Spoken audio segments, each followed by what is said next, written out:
Let me show you a game between Klaus Darga and Paul Keres from 1964, and I want you to count something with me as we go. 4 times in this game, material gets offered up. Not once, not twice. 4 times. It comes from the Hoogovens tournament, and it is one of those games where both players keep handing each other gifts nobody quite wants. Let's begin. Darga opens quietly with knight to f3, and Keres stakes his claim in the middle with d5. Now here is the first offer. White wants to pull that center pawn away from the middle, so the pawn steps to c4 and simply stands there undefended, asking to be taken. That is sacrifice number 1. Keres accepts with pawn takes c4, and white answers e3, opening the light bishop's path toward that stray pawn. The bishop comes to e6 to guard it, and Darga pokes at it immediately with knight to g5. Keres does not retreat backwards.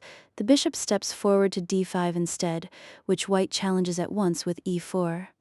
So the bishop slides again to c6, and the c4 pawn is left to its fate, which white collects with bishop takes c4, and now that bishop is glaring down the diagonal at the f7 pawn, with the knight on g5 joining it. 2 attackers on f7 is uncomfortable, so what does Keres do? He plugs the diagonal with e6, offering that pawn instead and reminding white that the knight on g5 is sitting under the black queen's eye, offer number 2. Darga declines for now and builds with d4. The bishop comes to e7, tidying the kingside, and white pushes h4 to keep that knight propped up on g5. Knight to f6 develops and touches the e4 pawn, so the other knight comes to c3 to hold the center together, and now Keres asks the question directly, h6, poking the knight, daring it to stay so it does not retreat. Knight takes e6, offer number 3, because that knight can simply be captured by the f7 pawn, and white knows it. Keres takes, pawn takes e6, and his king's shelter is now a set of holes. Darga clamps with e5, kicking the knight, and the knight hops into the middle to d5. Then comes queen to g4, leaning on both e6 and g7. It looks menacing, but a check on h5 was sharper, and this lets Keres off the hook. The game is level again. And here is the 4th offer from the other side. Keres plays b5, hitting the bishop on c4 while that same b5 pawn stands attacked twice. 4 sacrifices now, 2 from each man. White steps back to b3 and keeps the diagonal.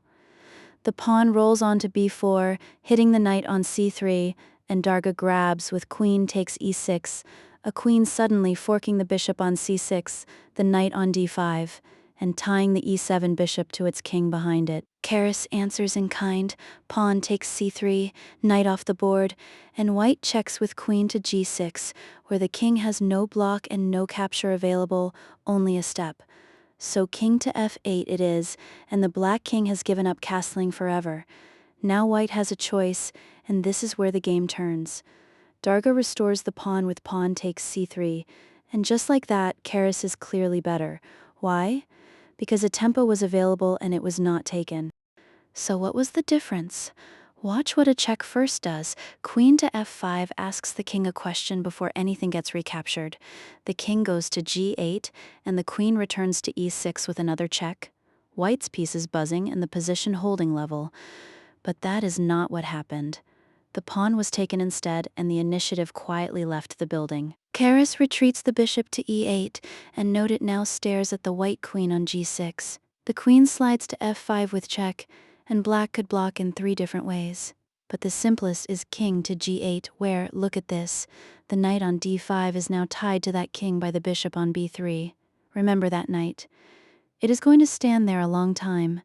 Darga lifts the rook to h3, still declining to castle, and Keres calmly starts pushing on the other wing with a5. The other rook claims the open file with rook to b1, and the pawn steps to c6, propping up that pinned knight so it can breathe. Now the bishop drops back to c2, and suddenly the rook on b1 looks all the way up the file at the knight on b8. The pin on d5 is gone, but white's king is still sitting on its opening square. Keres develops the last piece with knight to d7, and Darga pushes his rook deep to b7. It looks aggressive on the 7th rank, but it is a rook with nothing to bite on, and black's advantage grows. The queen steps out to c8, which both defends the bishop and eyes that intruding rook. Not the cleanest.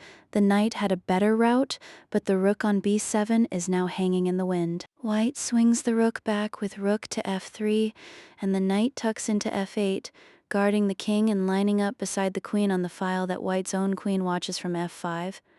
Let's pause here, because this is the moment the game is decided.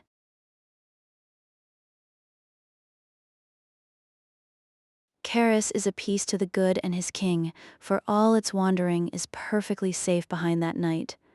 White's rook on b7 is undefended, and black's queen is looking straight at it. So what would you play as white? Ask yourself first what happens if that rook is simply lost for nothing, and then whether trading queens on c8 might be the way to stay alive. One of those is a game. The other is not. Darga chooses the pawn push, c4, attacking the knight on d5 and hoping to win a piece back. It ignores the rook, and now black is completely winning. So what was the alternative? Trade the queens off while you still can. Queen takes c8 puts white's worst problem out of the position. The rook recaptures on c8.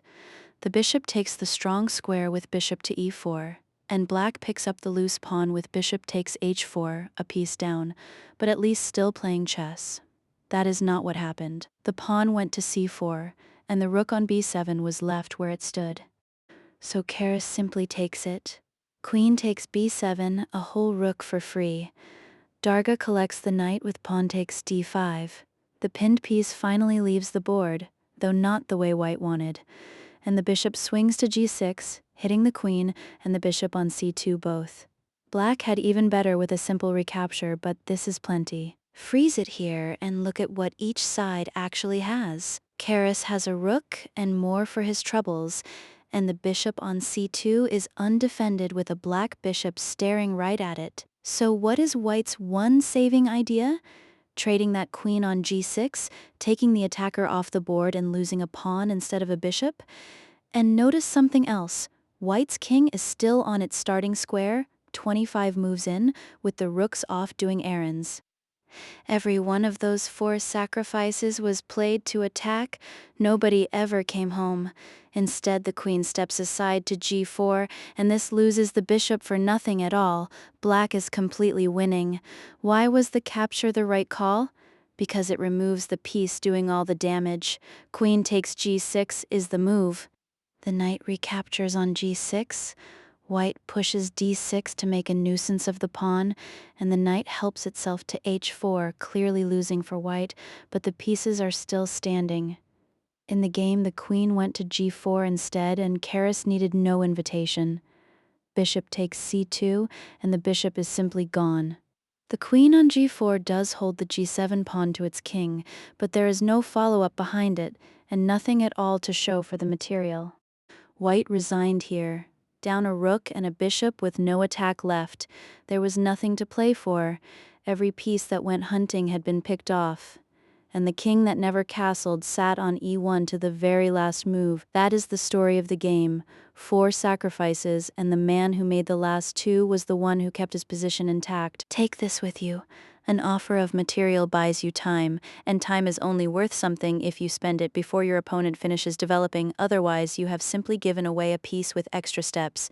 Thanks for watching Nocturne Chess. If you enjoyed this game, subscribe for more quiet journeys through chess history. Until the next board, good night.